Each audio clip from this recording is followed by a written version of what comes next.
یا ایھا الذین آمنوا توبوا الی اللہ توبۃ نصوحا، اہل ایمان رجوع کرو اللہ کی جناب میں، لوٹو پلٹو توبہ کرو، اور وہ توبہ بھی نہایت خالص توبہ ہو۔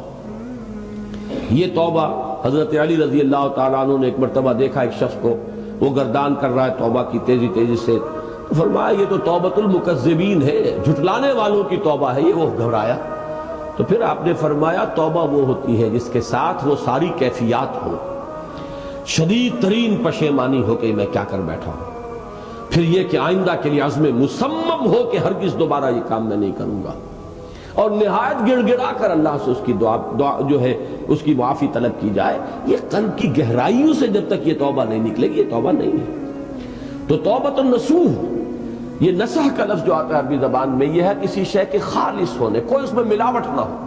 توبۃ النصوح، یہ توبۃ النصوحہ، خالص توبہ کرو، دل کے ایک گہرائیوں سے توبہ کرو، اور صمیم قلب سے توبہ کرو، عزم مصمم کے ساتھ توبہ کرو کہ پروردگار جو خطا ہو گئی ہے بخش دے، آئندہ تیرے کسی حکم کے خلاف کوئی حرکت نہیں کروں گا۔ خاص طور پر وہ خطا جو معین ہے اس کے بارے میں تو تعین کے ساتھ فیصلہ ہو کہ دوبارہ نہیں کروں گا۔ اس میں ہو سکتا ہے، جیسا کہ میں نے شاید آج دن میں کسی گفتگو میں عرض کیا تھا، بعض طبائع ہوتی ہیں مریض، ان کی قوت ارادی جو ہے کمزور ہوتی ہے۔ اس وقت وہ خلوص دل سے بھی اگر طے کر رہے ہیں کہ یہ کام دوبارہ نہیں کروں گا، تو وہ کمزور قوت ارادی کی وجہ سے اس پر قائم نہیں رہ سکتے، کل یا پرسوں یا کچھ عرصے کے بعد پھر پھسل جاتے ہیں۔ اس سے وہ توبہ باطل نہیں ہوگی۔ اس بات کو سمجھیے، یہ نہ سمجھیے کہ میں انکریج کر رہا ہوں، لیکن مسئلے کو سمجھ لیجیے۔ جس وقت انسان توبہ کر رہا اس وقت عزم مصمم کا ہونا ضروری ہے۔ اب یہ اللہ جانتا ہے ہمارے دل کے اندر کے حالات کو، ہماری کیفیات کو۔ اگر اس وقت عزم مصمم ہے تو توبہ صحیح ہو جائے گی، پھر اگر خطا ہو گئی پھر توبہ کرو، پھر خطا ہو گئی اور پھر توبہ کرو۔ بازا بازا ہر چہ ہستی بازا، در کافر و گبر و بت پرستی بازا، این درگاہ ماں درگاہ نومیدی نیست، صد بار اگر توبہ شکستی باز آ۔ اگر 100 مرتبہ بھی توبہ ٹوٹ گئی ہے کوئی پرواہ نہیں، جب تک یہ زندگی کا تسلسل چل رہا ہے۔ معلم یغرغر، جب تک کہ وہ گھنگرو نہیں بولا ہے آ کر حلق میں، اور نزع اور جان کندنی کا عالم شروع نہیں ہو گیا ہے، اس وقت تک توبہ کا دروازہ کھلا ہوا ہے۔ لیکن جس وقت توبہ کر رہا ہے آدمی، اب یہ آدمی اپنے آپ کو دھوکہ دے لے گا تو دوسری بات ہے، لیکن اللہ جانتا ہے اس وقت اگر عزم مصمم ہے تو توبہ درست ہو جائے گی۔ تو جو بھی معاملات ہیں اللہ اور بندے کے مابین، اس میں 3 شرائط ہیں کہ جو علماء نے معین کی ہے۔ ایک حقیقی پشیمانی، وہ پشیمانی جس کے لیے اقبال کا وہ شعر بہت مشہور ہے جو انہوں نے نوجوانی میں کہا تھا، اور داغ دہلوی اس مجلس میں موجود تھے جہاں علامہ نے یہ شعر پڑھا ہے، تو انہوں نے بڑی داد دی تھی کہ میاں اس عمر میں اور یہ شعر یعنی چشم بد دور، وہ یہ داد کا بڑا ایک یعنی بلیغ انداز ہے۔ اور وہ شعر کیا تھا؟ موتی سمجھ کے شان کریمی نے چن لیے، قطرے جو تھے میرے عرق انفعال کے، شرمندگی کے احساس سے پیشانی کے اوپر اگر پسینہ آ گیا ہے، شرمندگی ہے اللہ میں یہ کیا کر بیٹھا، اللہ مجھ سے کیا ہو گیا، تو یہ شرمندگی سے اگر عرق آلود ہو گئی ہے پیشانی، تو اللہ کو یہ اتنی محبوب ہے کہ موتی سمجھ کے شان کریمی نے چن لیے، قطرے جو تھے میرے عرق انفعال کے۔ حدیث میں یہ مضمون آیا ہے، اللہ کو کتنی خوشی ہوتی ہے اپنے بندے کے توبہ سے۔ بائبل کی ایک سٹوری جو ہے دی پروڈیگل سن، وہ آپ کو یاد ہوگی کہ ایک شخص کے کئی بیٹے تھے، اکثر جو تھے سارے بڑے فرمانبردار، بڑے عمدہ، سعادت مند کام کرنے والے، ایک تھا نٹکھٹ قسم کا شریر، وہ اپنی دولت بھی بٹوا کے لے گیا، پھر وہ بہت سال کے بعد آیا ہے تو سخت یعنی فقیری کے اور قلاشی کے عالم میں باپ نے واقعی سب سے توجہ ہٹا کر اپنی ساری محبت کا مرکز پھر اس بچے کو بنا لیا، اپنے بیٹے کو۔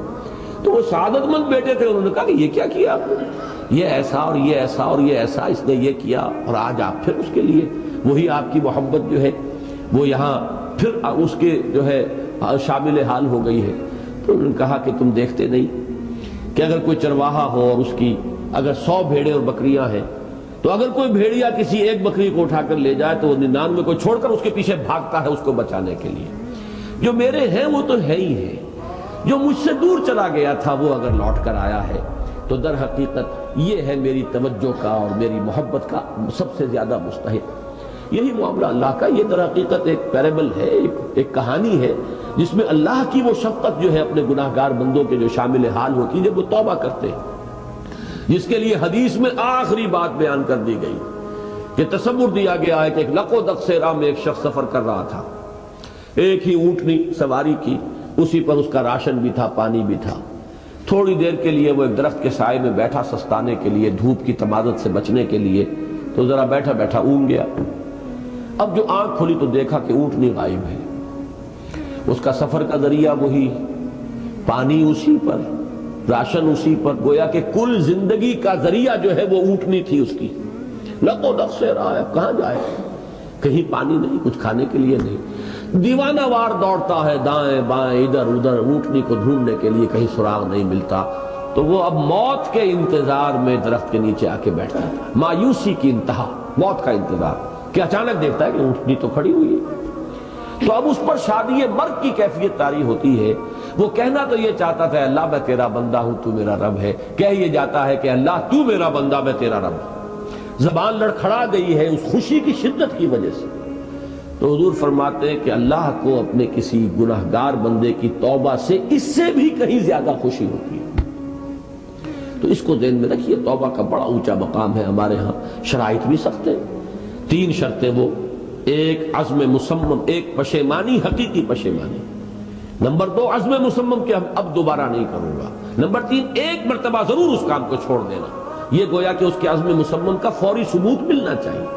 کچھ دنوں کے بعد پھر کہیں جذبات کا رحلہ آئے، کوئی اور خطا ہو جائے، بات دوسری ہوگی. اور جو حقوق العباد کا معاملہ، اس میں 4تھی شرط اور ہے. اس لیے کہ حقوق العباد کی کوتاہی جو ہے اللہ تعالیٰ معاف نہیں فرمائیں گے. وہ تو وہی بندہ ہے جس کی آپ نے حق تلفی کی ہے، کسی کی غیبت کی ہے، کسی کی چغلی کھائی ہے، کسی پر تہمت لگائی ہے، کسی کا مال ہڑپ کیا ہے، کسی کو دھوکہ دیا ہے، کسی کی عزت پر حملہ کیا ہے. تو وہ تو وہی معاف کرے گا. یا یہ کہ آپ کی جو نیک اعمال ہیں وہ اس کو دے دیے جائیں گے قیامت کے دن، اور اگر آپ کے اعمال ختم ہو جائیں گے تو اس کے گناہ جو ہے وہ آپ کے کھاتے میں ڈال دیے جائیں گے. بہرحال جو 4تھی شرط ہے حقوق العباد کے معاملے میں کوتاہی میں توبہ کی، وہ یہ ہے کہ آپ یا معافی طلب کریں یا تلافی کریں اس شخص کی جس کے حقوق کو آپ نے طلب